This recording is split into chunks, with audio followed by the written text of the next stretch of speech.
नेपाळच्या लोकांच्या उद्रेकाकडे गांभीर्याने पाहायला पाहिजे। वारंवार इशारा देतोय। लोकांच्या संतापाचा स्फोट झाला की काय नेपाळमध्ये आम्ही पाहिलं। सहनशीलतेचा एक बिंदू असतो, एक अंत असतो। नाशिकमध्ये त्या अंताने टोक गाठलेला आहे। नेपाळच्या लोकांच्या उद्रेकाकडे गांभीर्याने पाहायला पाहिजे। वारंवार इशारा देतोय। लोकांच्या संतापाचा स्फोट झाला की काय नेपाळमध्ये आम्ही पाहिलं। राज्यकर्त्यांना रस्त्यावरती आणून मारलंय, अधिकाऱ्यांना रस्त्यावरती आणून मारलंय। हे या राज्यात आणि देशात होऊ नये। सहनशीलतेचा एक बिंदू असतो, एक अंत असतो। नाशिकमध्ये त्या अंताने टोक गाठलेला आहे। पुण्यामध्ये अशा प्रकारच्या अंताने टोक गाठलेलं आहे। तर आम्ही आज विराट मोर्चा पुण्यामध्ये सुद्धा काढणार आहोत जनतेच्या प्रश्नावर। लोक कंटाळलेले आहेत।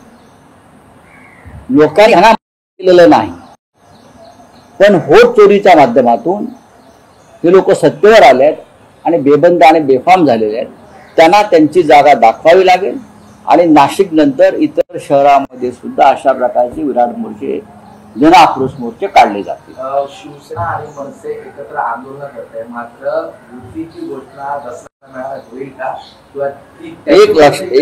एक तुम्ही लक्षात घ्या की कार्यकर्ते एकत्र आल्याशिवाय अशा प्रकारचे आंदोलन होत नाही। नाशिकमध्ये या मोर्चाचं आयोजन शिवसेना तयारी करत होती। मग आमच्या लोकांनी असं सुचवलं शिवसेनेच्या की आपण मनसेलाही सोबत घेतलं पाहिजे, अर्थात घेतलं पाहिजे। आणि त्यातून मग शिवसेना आणि मनसेचा प्रचंड मोर्चा आज निघतोय। अशा प्रकारे इतर शहरात सुद्धा मोर्चे निघतील, हे तुम्हाला मी सांगतो एकत्रित। कारण जमिनीवरची ताकद या दोन पक्षांचीच आहे आंदोलन करण्याची। थँक्यू। ते होऊ द्या, ते होणारच। बघा, मुख्यमंत्र्यांनी सांगितलेलं आहे की सरसकट हा शब्द वापरलेला नाही। मराठा समाजाला आरक्षण देताना काय गुप्त गोष्टी झाल्या ते हळूहळू आता बाहेर पडते। त्याच्यामुळे मला भीती वाटते की मराठा समाजाची फसवणूक झाल्याची भावना निर्माण झाली, या राज्यामध्ये अराजक निर्माण होते।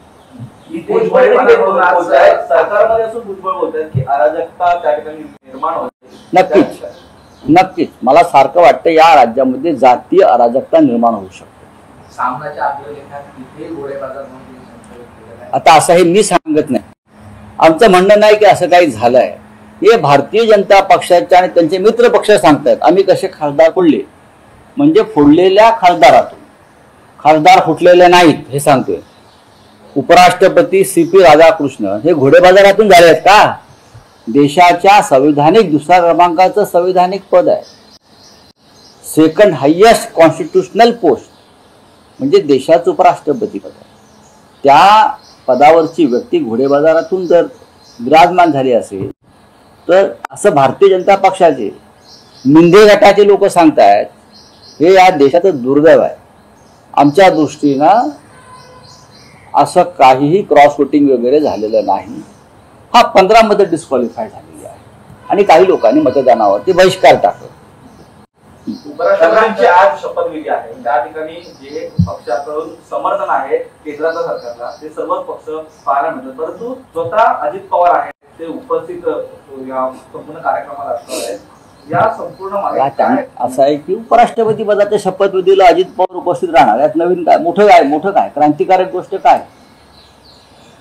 ते बहुतेक उपराष्ट्रपतींना महाराष्ट्रातल्या परिस्थितीविषयी कल्पना देतील की आम्ही लोक कसे पोलीस अधिकाऱ्यांना दम देतो, आम्ही कसा पोलिसांवर दबाव आणतो, संविधानिक पदावरील व्यक्तींनाही कसा आम्ही दमात घेतो, त्याच्यावर दोघात चर्चा होऊ शकते। चला, शिवाजी महाराज रेल्वे स्थानक होतं, त्याचं नाव बदलून रेल्वे स्थानक असं कुठे झालंय?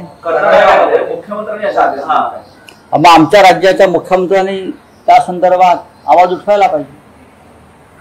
जर तिकडल्या मुख्यमंत्र्यांनी छत्रपती शिवाजी महाराजांचं नाव बदललेलं आहे, आम्ही तर आवाज उठवू। हे सरकार काय करतं? या सरकारनं इकडल्या काँग्रेसच्या नेत्यांनीही, शरद पवार साहेबांसारख्या नेत्यांनी, आम्ही तर आहोतच, एकनाथ शिंदे सारखे जे नेते आहेत, बाळासाहेब ठाकरेंचा आणि शिवाजी महाराजांचा फोटो लावतात, त्यांनीही, अजित पवारांनाही या संदर्भात केंद्राला करायला पाहिजे, हस्तक्षेप करा. का करत नाही?